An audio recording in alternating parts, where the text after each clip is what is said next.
నమస్తే పిల్లలు. ఈరోజు మనం గొప్పదనం చూపని గడియారం అనే నీతి కథ గురించి తెలుసుకుందాం.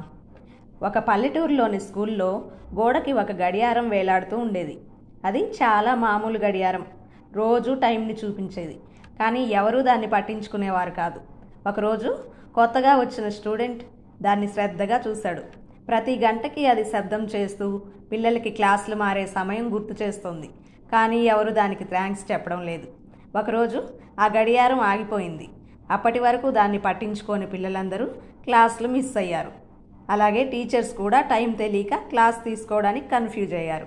అప్పుడే అందరికీ అర్థమైంది, ఈ చిన్న గడియారం లేకపోతే మా పాఠశాలలో పంక్చువాలిటీ లేదు అని.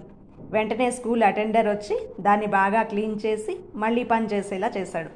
పిల్లలందరూ దానికి నిజమైన కర్తవ్యబద్ధత గడియారం అని పేరు పెట్టారు.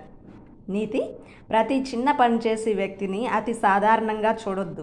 సైలెంట్గా పనిచేసేవారు సమయానుకూలంగా విలువైన వాళ్ళు, గొప్పవాళ్ళు అవుతారు. చూసారా పిల్లలు, ఎవరిని కూడా మనం తక్కువ అంచనా వేయకూడదు. ధన్యవాదములు.